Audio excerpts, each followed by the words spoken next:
Ketika berpuasa, kita menahan haus dan lapar. Apa yang terjadi ketika lapar? Nah, ini yang penting, Pak. Jadi ternyata timbul rasa lapar disebabkan karena dua hal. Mudah-mudahan ini saya terangkan bisa masuk nih, walaupun ada bahasa-bahasa ilmiah. Pertama, timbulnya lapar karena kosongnya lambung. Yang kedua, karena kadar gula di dalam darah yang rendah. Saya bahas satu-satu. Kosongnya lambung. Kenapa kosongnya lambung menimbulkan rasa lapar? Karena ketika lambung kosong, lambung memproduksi zat yang namanya grelin. Apalin Pak? Grelin. Jadi ada oleh-oleh nih pulang. Dan ketika kenyang, sel lemak menghasilkan leptin. Ilmu baru nih, grelin, leptin. Ini nggak ada di pajak nih Pak ya, hanya ada di kedokteran ini. Grelin bilang ke otak, otak saya lapar. Dihasilkan oleh lambung. Maka itu Rasulullah ketika lapar, pernah satu waktu lapar, Rasul mengganjal perutnya dengan batu supaya mengurangi efek lapar. Ya, nanti jangan-jangan gini naruh batu semua lagi ya. Enggak ya, ini cuma contoh bahwa ketika ditekan itu grelin agak sedikit berkurang. Dan ketika kenyang, sel lemak menghasilkan leptin, bilang ke otak, otak saya sudah kenyang, stop makan. Nah, orang yang gendut dan gemuk Pak, itu leptinnya dol Pak, disuruh berhenti, nggak berhenti itu. Maka itu orang yang gemuk wajib ini harusnya puasa, supaya grelinnya muncul, leptinnya turun, biar nggak nyuruh terus ini, grelin yang aktif. Dan ternyata Allahu Akbar, ketika grelin keluar, banyak aspek kesehatan yang terjadi Pak. Ini kalau saya ceritakan cukup banyak, tapi ada yang menarik buat saya Pak. Ternyata dalam beberapa jurnal penelitian, grelin bisa mengobati penyakit Alzheimer, penyakit pikun. Gimana ciri-ciri pikun? Tadi handphone di mana ya? Nah itu udah mulai pikun itu. Naruh kunci kok hilang ini, udah mulai itu. Ini rokaat udah berapa rokaat ya? Itu sudah mulai itu tanda-tanda pikun Pak.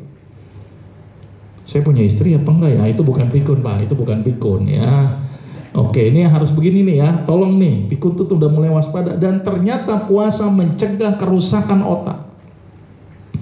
Kenapa saya bilang begitu Pak? Saya mau nanya di sini Pak. Biasanya orang yang malas gerak itu orang yang kenyang apa orang yang lapar Pak? Kenyang kan? Coba lihat kalau orang yang lapar, pasti dia agak kemurungsung dikit Pak. Apa istilah kemurungsung ya? Istilah Jawa ya. Jadi lapar tuh akan, aduh saya mau nyari makan apa ya? Pasti kan begitu kan Pak. Jadi orang tuh lebih kreatif Pak. Orang lapar itu, nah ini juga penting nih. Biasanya nih Pak, orang yang gampang ngantuk itu orang yang lapar apa yang kenyang Pak? Orang yang gampang ngantuk nih, kenyang atau lapar? Kenyang. Berarti kalau sekarang ada yang ngantuk, jangan-jangan kenyang loh Pak ya, jangan-jangan loh, karena kan boleh jadi puasa hanya diri kita dan Allah saja yang tahu loh. Mohon maaf nih, boleh jadi, tapi mudah-mudahan tadi yang rajin ibadahnya saja ya. Nah kembali lagi tadi itu, jadi grelin mampu mencegah kerusakan otak dan mencegah penyakit yang namanya Alzheimer. Ditambah lagi mencegah perdarahan otak, ditambah lagi memperbaiki kualitas dinding pencernaan kita. Keren grelin Pak. Maka itu sebaiknya seringlah lapar supaya nggak gampang pikun. Satu. Yang kedua, ketika lapar kadar gula rendah. Ketika kadar gula rendah, apa yang terjadi? Ketika kenyang, gula naik di dalam darah, maka pankreas produksi yang namanya insulin. Tetapi ketika lapar gula di dalam rendah, itu akan merespon si ginjal, ginjal produksi epinefrin. Epinefrin merangsang pankreas di sel alfa, produksi yang namanya glukagon.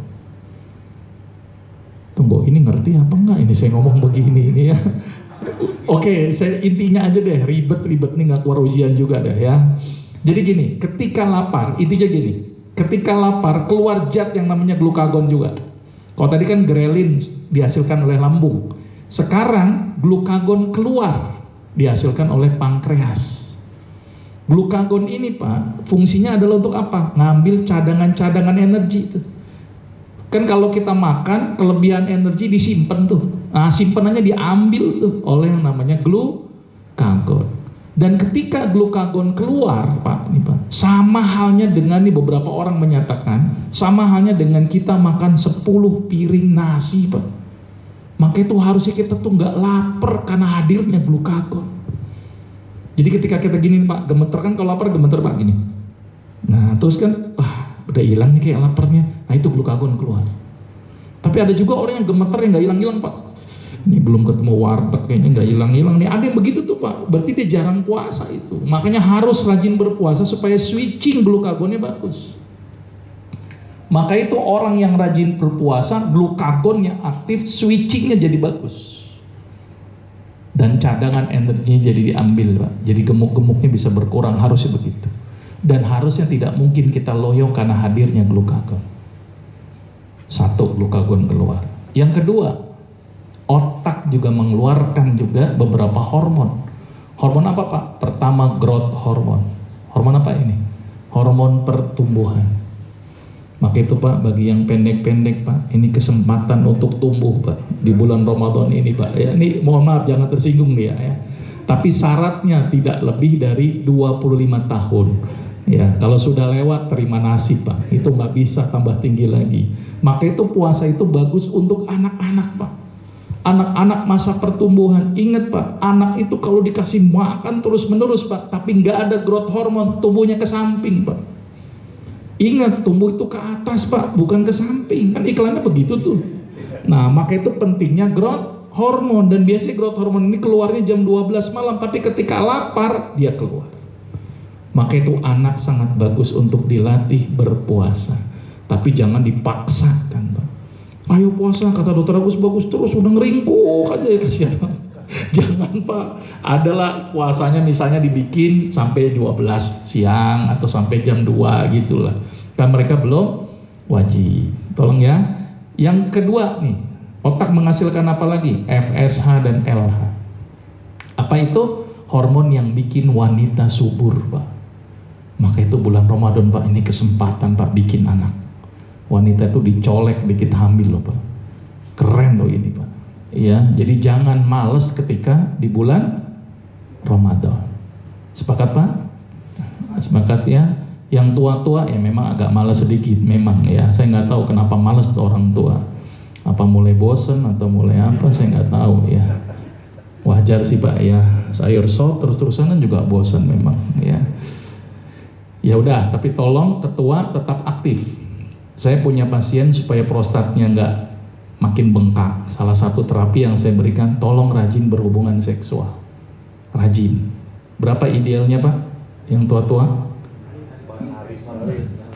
72 jam Pak. 72 jam, ingat. Bukan sehari 2 kali Pak ya, seminggu 2 kali lah paling ideal. Ini yang udah tua-tua nih Pak. Cuman kan sering masalah pasangannya kan udah mulai kering tuh Pak. Kasih oli Pak. Ya, jadi nanti yang butuh oli bolehlah hubungin saya resepin oli. Ya, tapi bukan oli mesin ya Pak. Ya, memang olinya itu khusus. Nah itu kadang-kadang suka males tuh, udah tua tuh, udah males banget tuh. Akibatnya prostatnya nggak berfungsi lagi. Kalau muda sih nggak usah disuruh, udah jalan sendiri. Yang tua ini yang kadang-kadang susah ini ya. Tolong Pak, puasa ini jadi bikin subur wanita. Kenapa Pak? Karena keluarnya FSH dan LH yang menyebabkan kualitas telur menjadi bagus. Sampai ada seorang peneliti penasaran, bener nggak sih bahwa puasa ini bagus untuk menghasilkan kualitas telur yang baik? Sampai dia neliti ke sekelompok ayam. Jadi ada peternakan ayam yang sudah nggak bertelur lagi, biasanya kan dipotong tuh ayam. Akhirnya diteliti sama peneliti itu, dipuasakan ayamnya selama 10 hari. Dan ayamnya nurut semua disuruh puasa Pak. Jadi kalau ada orang nih disuruh puasa nggak mau, malu ini sama ayam ini. Dan apa yang terjadi? 75% populasi ayam tersebut bertelur kembali Pak. Keren loh. Jadi kesimpulannya apa Pak? Puasa bikin bertelur. Dan ternyata memang wanita itu bertelur loh Pak, sebulan sekali. Bulan ini indung telur kanan, bulan besok indung telur kiri. Kalau diangkat 1, dia head 2 bulan sekali. Dan telur bertahan hanya 24 jam. Kalau nggak ada sperma lisis, maka itu bikin anak susah Pak. Tapi saya bingung, diperkosa hamil orang, bingung gitu saya. Tapi bikin anak memang susah, karena hanya bertahan 24 jam.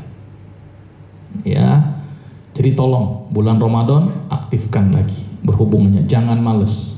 Kadang-kadang suka bilang, dok males keramas. Ya ini kadang-kadang ya, sebenarnya nggak apa-apa kan, malah seger ketika sahur. Dan satu lagi hormon yang terakhir, TSH, thyroid stimulating hormone. Hormon apa? Hormon yang memacu metabolisme, atau hormon yang bikin kita semangat, Pak. Harusnya bulan Ramadan ini bulan yang penuh tenaga dengan hadirnya glukagon dan penuh semangat dengan hadirnya TSH. Maka itu Rasulullah banyak berperan di bulan Ramadan. Dan semangat, ditambah lagi semangat jihad. Jadi nggak ada tuh alasan bulan Ramadan bulan yang loyo.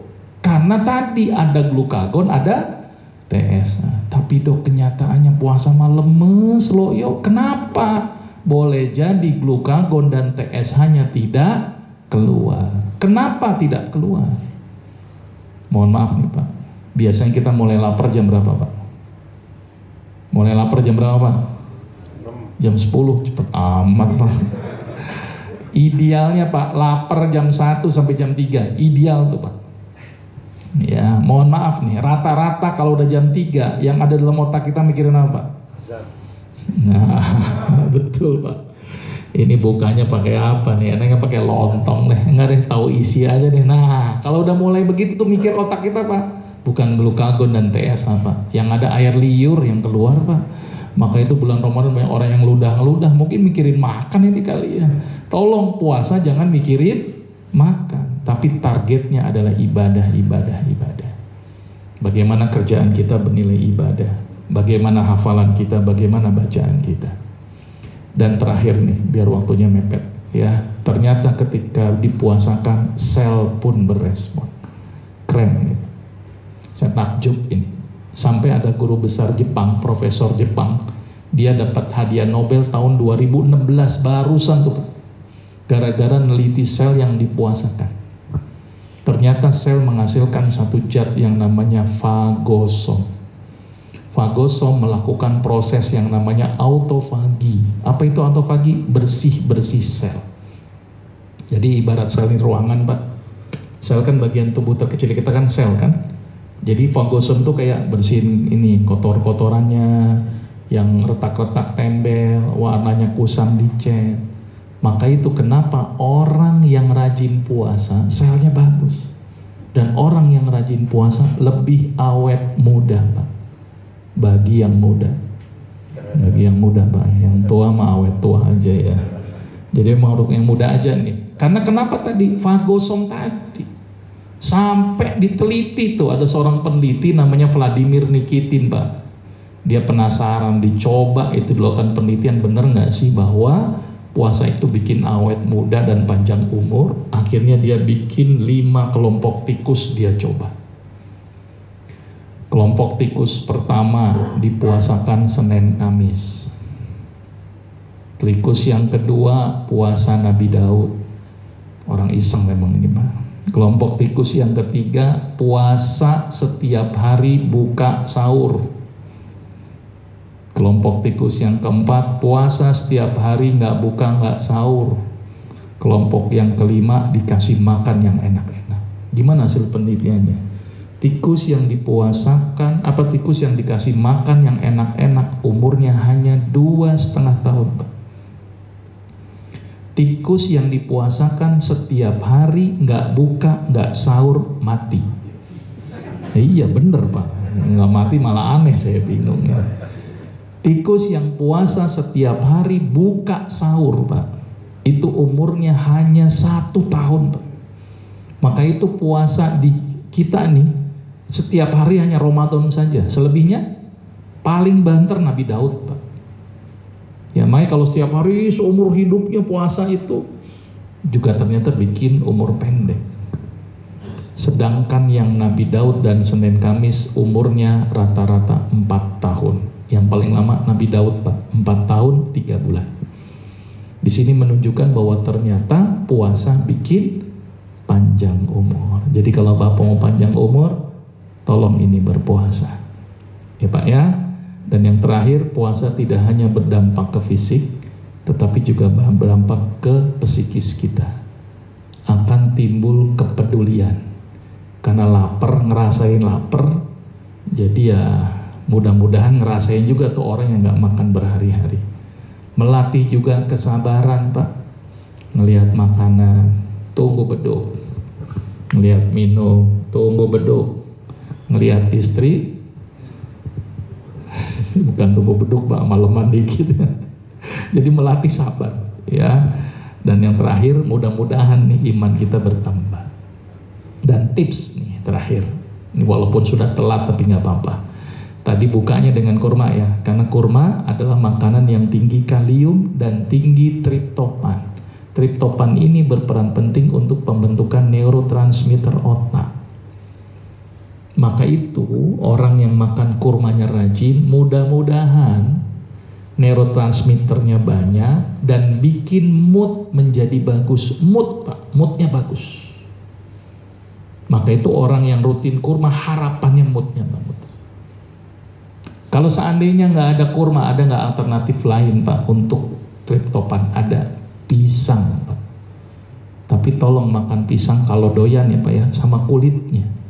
Karena ternyata triptopan paling tinggi pada bagian kulit pisangnya. Ya, tapi pasti nggak pada doyan kan? Ya udah makan pisangnya. Maka itu kenapa, Pak, penting sekali ketika berbuka dengan kurma, harapannya memberikan energi yang instan dan harapannya menambah mood kita menjadi bagus. Maka itu kalau ada misalnya teman kita, saudara kita, atau bos kita marah-marah, Pak, kasihin kurma. Mudah-mudahan nggak marah tuh. Masih dok, masih marah, kasihin lagi, mungkin kurang banyak, kasihin lagi. Masih juga, ya udahlah kulit pisang terakhir, begitu kan. Jadi intinya memberi itu juga penting ternyata, supaya nggak gampang marah. Terus kemudian tolong jangan mengkonsumsi gula pasir. Ya, jangan mengkonsumsi yang terlalu manis. Kalaupun pengen yang manis gitu ya, saran saya pakai madu. Madu itu syifa, madu itu obat. Ganti sirup gula dengan madu. Dan menurut saya orang yang tidak minum madu zolim menurut saya. Zolim sama siapa, Pak? Zolim sama lebah. Lebah itu udah banting tulang loh, Pak, berangkat pagi pulang malam. Nggak mungkin, lebah nggak mungkin pulang malam, berangkat pagi pulang sore. Ngapain dia? Ngumpulin madu. Untuk siapa? Bukan untuk dirinya loh, Pak. Paling dia pakai sedikit aja untuk campuran polen. Selebihnya bukan untuk dirinya, untuk orang lain. Jadi kalau saya bikin skala 10, paling dia pakai 1, 9 bagian untuk orang lain. Nah kalau kita berperilaku lebah, keren loh, Pak. Punya gaji 10 juta, wah kata dokter tuh berperilaku seperti lebah. Saya ambil 1 juta, 9 juta saya infakkan.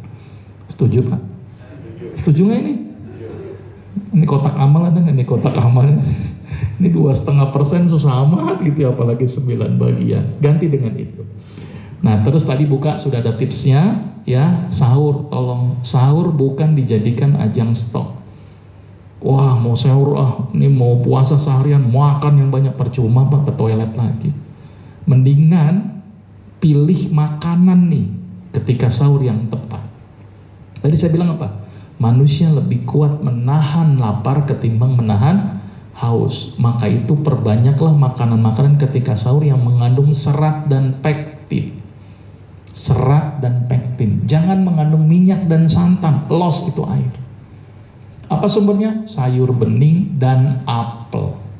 Apel paling bagus pada bagian kulitnya, tetap dimakan, jangan dibuang. Maka itu pilihlah apel yang ada kulitnya. Biasanya apel apa? Apel Malang. Kalau apel impor kadang-kadang masih ada lilinnya tuh. Mendingan apel Malang. Tapi kan dok ada pestisida. Nah kalau mau bagus lagi, cari apel Malang yang ada uletnya. Itu aman sekali itu.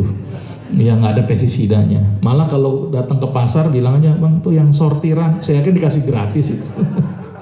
Maka itu puasa itu harusnya ngirit loh. Buka kurma sama air putih, sahur cuman apel sortiran. Harusnya emang ngirit tuh, THR ngirit itu ya. Dan tolong itu diperbanyak. Supaya apa? Supaya tidak loss ini airnya. Dan tolong jangan tidur setelah sholat subuh. Lakukan olahraga ringan, minimal jalan kaki. Mudah-mudahan ini bermanfaat. Dan sekali lagi target puasa kita apa? la'allakum tattaqun. Mudah-mudahan kita termasuk orang-orang yang bertakwa, bonusnya sehat. Mudah-mudahan bermanfaat. Saya akhiri. Assalamualaikum warahmatullahi wabarakatuh. Mohon maaf kelebihan 5 menit, mohon maaf. Ada pertanyaan nggak? Oh ya, silakan. Nanti kalau konsul itu aja Pak, bilang tetangga saya. Boleh. Ini Pak, silakan. Sebentar ya Pak, masalah yang tadi makan habis tarawih gitu kan, kadang tarawih saya jam 9 gitu Pak ya. Kalau kita makan kan sebentar, kita jam 10 kan mau tidur Pak. Nah itu kira-kira bagaimana efeknya? Kemudian yang kedua, kalau kurma itu ada macam-macam kurma Pak. Ada yang mahal, ada yang murah, ada yang itu. Kira-kira gimana itu Pak pilihan kita gitu Pak yang terbaik? Terima kasih Pak.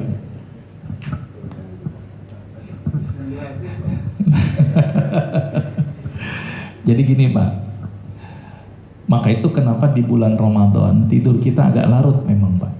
Jadi saran saya, kalau makan terakhir, kasih waktu paling cepat 1,5 jam. Jadi kalau misalnya sholat tarawih jam 9 gitu ya, selesai, Bapak makan 10:30 Pak.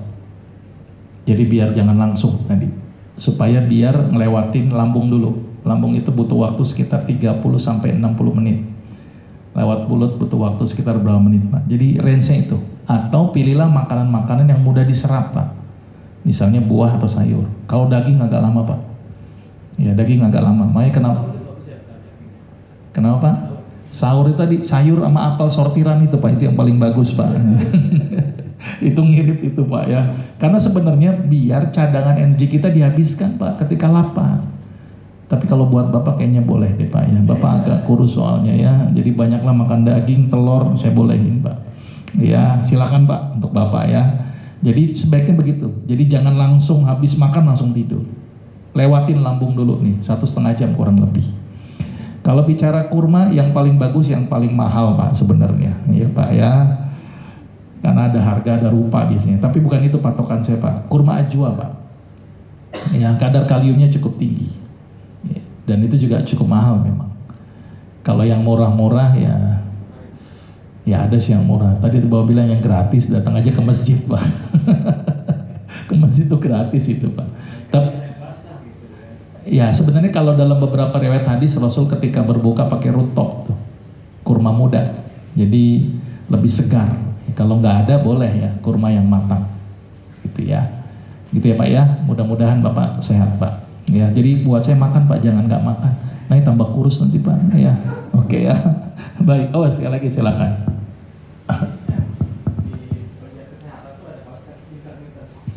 Ya. Beda. Dia pakainya waktu. Dia tidak memakai siklus sirkadian, dan itu saya bantah. Bantahnya gini, intermittent kan mainnya waktu tuh. Kadang-kadang sahur buka dimulai jam 2 udah mulai buka, ada yang begitu. Tidurnya dari jam berapa sampai jam berapa. Tidak berdasarkan, kalau kita kan waktu imsak sampai maghrib kan. Kenapa ini penting? Tadi karena ada siklus sirkadian tubuh. Kalau malam tuh otak berfungsi. Makanya kalau didobel-dobel jadi nggak bagus. Makanya kalau dilakukan intermittent fasting itu jelek tuh efeknya. Walaupun beberapa penelitian menunjukkan bagus, tetapi efek sirkadian di dalam sel otaknya nggak bagus. Itu juga ada bantahannya tuh. Kalau saya mendingan puasa Daud sekalian Pak, bukan intermittent fasting. Dia tidak memiliki patokan imsak jam 4:30 sampai jam 6, nggak begitu dia. Dia pakai jam, dan kadang-kadang buka siang hari kayak begitu. Kenapa kita harus mencari suatu peraturan yang dari manusia? Kenapa kalau seandainya Allah aja sudah ada peraturan tuh, kenapa kita mencari sesuatu yang baru kalau memang sudah ada sesuatu yang baik gitu? Ini kadang-kadang kita kan umat Islam nggak meyakini apa yang ada di agama kita. Lebih percaya dengan kebarat-baratan. Wah keren tuh intermittent fasting. Daud mah nggak keren. Nah ini yang dibalik Pak. Buat saya mah keren itu Daud Pak. Daripada intermittent fasting. Cuman belum ada yang mempublikasikan Pak. Kenapa belum ada yang mempublikasikan Pak? Bapak tahu ini kendala juga saya di dalam dunia pendidikan Pak. Jadi kalau berbau agama itu dipersulit Pak. Saya mau publikasi tentang efek Quran aja itu ribet. Kemarin saya kan ujian gitu kan. Boleh nggak ini? Saya mau neliti tentang efek gelombang Quran.